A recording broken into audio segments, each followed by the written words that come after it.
Hi guys, I decided to do something fun today. I wanted to do like a personality test or a personality profile for each of the people who have a favorite deck in Edison. So I'll just start right away. If your favorite deck is Blackwings, I want to go through several things about the Blackwing players in terms of behavior and other stuff. So it should be fun. If your favorite deck is Blackwings, you like plussing on trades or transactions whenever you have the opportunity to. If you see someone price their cards lower than TCG player, and then what you're going to try to do is try to get a plus off that by valuing your cards at TCG player price, and then you get the difference in the difference in the value. You're most likely going to rip off little kids for their cards. If for some reason the kid doesn't know the value of the cards, you're going to try to get their highest rarity card by trading one of your your lower value cards. And the reason why I say this is because play Black Whirlwind and all the cards that pretty much make your opponent neg. So cards like Icarus Attack, whenever your opponent tries to activate a trap card on your Blackwing summon, and you chain Icarus Attack and destroy two other cards. In that transaction or in that exchange, you're getting a +1 off that exchange, but you're taking away cards from your opponent. That's what kind of eggs me on to believe that you are like this. And you also like plussing because you play Black Whirlwind, being able to summon a Blackwing, get another Blackwing, generating you a +1. And Blizzard's another one too, where you can get a Goyo Guardian potentially off the Blizzard, and then when you attack over a monster, you steal it, and then you basically get a +1 or a +2 off that transaction. Another one is that you stick with what's tried and true. You don't really like to experiment very much. Even though there's tons of different strategies in Edison, you stick with what's tried and true because you see tournament results, and you see that even in the last WCQ, we had 1, 2, 3, 4, 5. 5 out of 12 Blackwings that made it. If you count value, that's 6 out of 12, so you can pretty much guess that Blackwing is a very popular deck. So you decide to play what's been working in the meta, and you don't like to try anything new. Yeah, that's the reason why you play Blackwings. Another one is that you like to be the biggest guy in the room. You like to work out your arms and your chest, but you skip leg day. So most of the Blackwings, they generally have feeble arms, but in other Blackwings they have large arms, but they have skinny legs. So it kind of tells me you like to work out and like to pump yourself, like Soroku does. And then you also like to make others feel small. So Gale is a reason for that. Like Gale likes to shrink people in half. So that's why I feel like people who love Blackwings, especially Gale the Whirlwind, like to make other people feel smaller, and then permanently too. It's not just going to be temporary. Yeah. And then for clothing attire, you'd probably like to wear sweaters with hoodies. LeBron James is a bad example because he doesn't wear hoodies very often, but when he does, you like to wear Nikes as well. All black attire. That's pretty much what your clothing brand is. You don't mind being quiet in conversation, so as long as you're the toughest looking guy in the room, so you can just like stay in a group setting, and you're the quietest guy, but you're also the toughest guy, and so you say very few words and stuff. So you only speak when you're spoken to, and yeah, that's pretty much all it is. Yeah, and then you probably wear a t-shirt that's smaller, it's a size smaller, so you can look buffer. You probably can grow facial hair as well, so anything that makes you look stronger but quiet is probably your go-to style. And then another thing is that you probably own an iPhone, and you have it on dark mode. So it's just a little weird thing that I noticed, that if you play Blackwings, you like to be discreet about everything. Having Kalut in your hand is probably something you like. You don't like when people know that you have Kalut, so you keep that as a mystery to your opponent. So you pretty much have it in dark mode. Just to show you guys, you probably also have like a anti-glare screen so that people can't see what you're doing when you're when you're texting somebody. But yeah, and another thing is that you'd also when you watch content from the internet, you don't actually thumbs up or thumbs down anything because it would leave a trace mark of you being there. You also don't like being.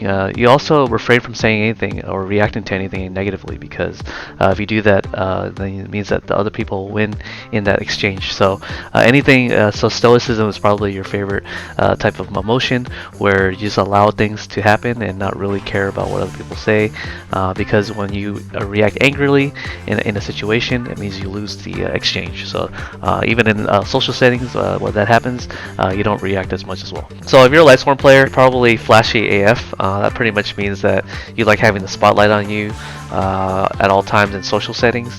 When you go into a room, you like being noticed right away by your friends. You like spending a lot of money on high rarity cards. So if Lightsworn is your favorite deck, you probably have high rarity Lightsworn decks, Ulti JD, Secret JD, or you have like Secret Charge of the Light Brigade, Ulti Lila. I mean, that deck is made for those type of people. Like a lot of those cards in those decks are pretty high rarity, in my opinion. So I think the Konami knows what they were doing by making high rarity Lightsworn thing, because they know that people will spend a lot of money on it. For sure. If your favorite deck is Lightsworn, you probably have YOLO as your favorite mantra. You know that life is too short to be bland, and then you like chaotic environments. So pretty much milling wolf or drawing wolf gives you pleasure. You prefer to mill a wolf off the top, but if you draw a wolf, you know that that's part of the gambling experience, because you play that deck, and drawing wolf really sucks unless you have soul to recharge. And you probably played a grass. The grass is greener on the other side deck. So when it was popular, it's legal in Master Duels, so you probably played in Master Duels. So yeah, you definitely like drama as well. So just an add-on to this, you like following drama, and you like seeing or watching shows that involve people having a lot of drama between them. It's probably your favorite type of show as well. Yeah, and then you like gambling. So gambling is interesting because you like RNG basically, and you like when things don't always go as planned, but you get to adapt to the situation. You could be playing at a casino and rolling dices. You could probably be playing blackjack or slots, whatever, as long as it's a casino game. You probably play a gacha game that allows you to see what your pulls are in terms of opening packs in virtual world, but also opening packs in real life. You probably spend money buying packs to see if you can get high rarity stuff out of it, rather than buy them. Oh, you probably buy them directly, but you also like to open packs too. So you spend a lot of money just buying cards in general. Then you like to laugh the loudest. Laughing the loudest means that you're gonna get noticed more, and it proves that you're kind of like a fun guy to everybody else. So you laugh louder than everybody else in your group of friends. It's a way of asserting dominance. So like it's a way of showing that you're the person that needs to be paid attention to in that group setting. You have a lot to say, and you have a lot of energy that you want to give off over everybody else in the room. And then you love pissing people off. This is indicative because if you mill a wolf, that just shows that you sacked the game, or you just drew your JD, or beckoning light, where you discard all your cards out of your hand and get Archler Christia into your hand, and then also JD to your hand. So you don't really care that you won the game because you sacked. You think that Yu-Gi-Oh is a game of luck rather than skill, so you don't really care, and you like pissing people off in that regard, and always continually proving that luck beats skill every single time. And then behind closed doors, you're very quiet, but you're very fashionable. So yeah, as long as you only do things if you get attention out of it. So you'll insult people and get other people to pretty much react to your insult to other people, but you don't insult people behind closed doors because you don't get anything out of it. That's pretty much what I'm trying to get at here. And you will also wear the latest trendy crap. So basically, if you wear all these new clothing lines, or the new stuff that comes out, you'll probably own a pair of those glasses or clothing clothing or even shoes. I know that shoes are very popular among men nowadays, so you'll probably go on these websites to have the latest shoes as quickly as possible. Yeah, and then you also spend a lot of time getting ready. So your favorite question when you get ready is what should I wear today? You probably own a different type of clothing, but they're all they're all very flashy in nature. So you probably own like I don't know, Jordans or I don't even know what's popular nowadays. So you can tell I'm not my favorite deck is not Lightsworns, but yeah. So whatever is flashy or whatever's trending, you're probably deciding to wear on that. If anything seems old to you in your closet, you'll probably donate it to thrifties or just throw them out and then buy a new one. That's probably what I'm guessing. And then of course, just like the Blackwing player, you own an iPhone, but you have it on light mode rather than dark mode. So you don't really care if people see what the people who are texting you. You don't really care. Like literally anything is like an open book with you. So all that stuff. So yeah.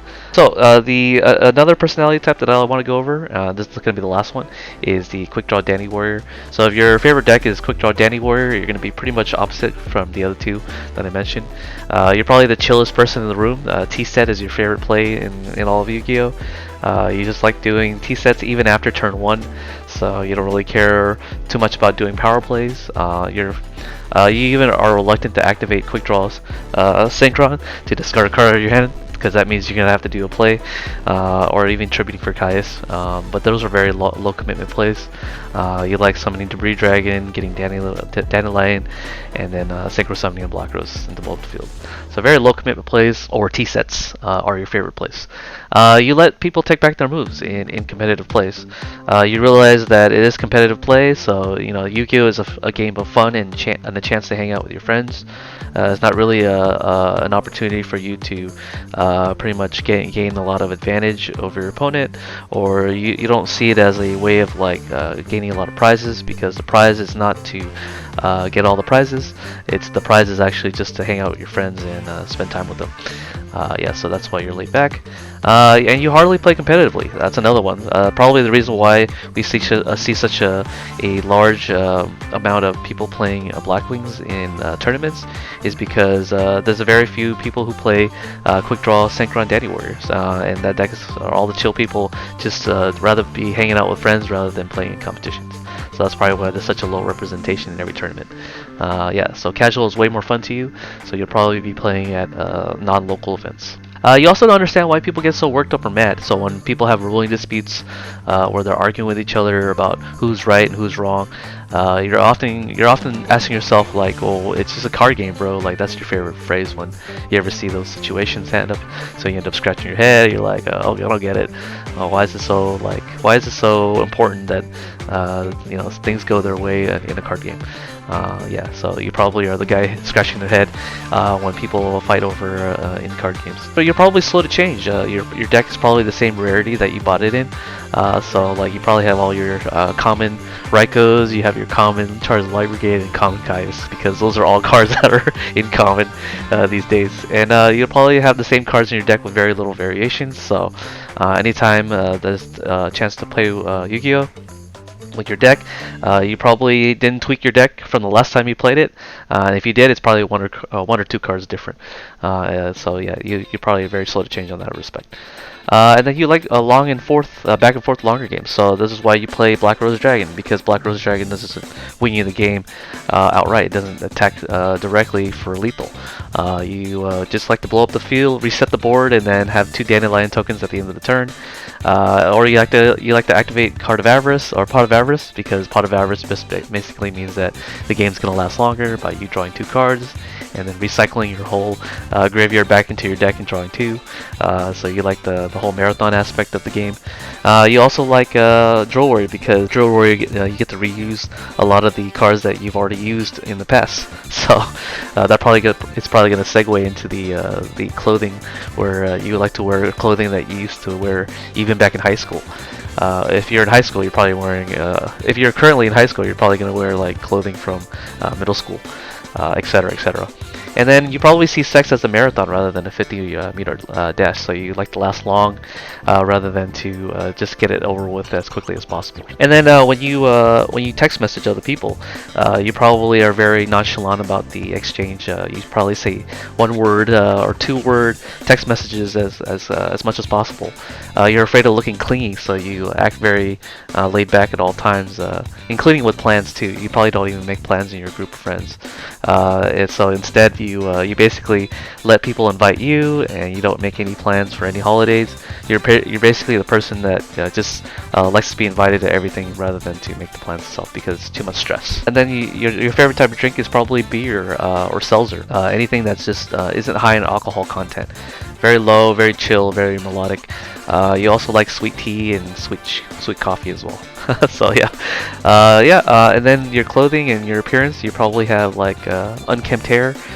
Nothing is combed. Everything is just it goes really in tandem with your laid-back personality. So you probably like don't comb your hair very often. Your beard, if you do have any facial hair, you probably don't shave your beard very often or your mustache. And you probably own a beanie, so the beanie look is pretty much telling everybody that you like to be chill at most of the time. That's pretty much it for this part. So stay tuned for part 2. Hope you guys enjoyed it. This is more of a joke, so don't take it too seriously. I'm pretty sure that half of these don't even appeal to you guys. I try to be as specific as possible for this reason, so that you guys can say, "Nah, that's not me, bro. That's not me at all." But yeah, I hope you guys enjoyed it. So stay tuned for the next part. Peace out, guys.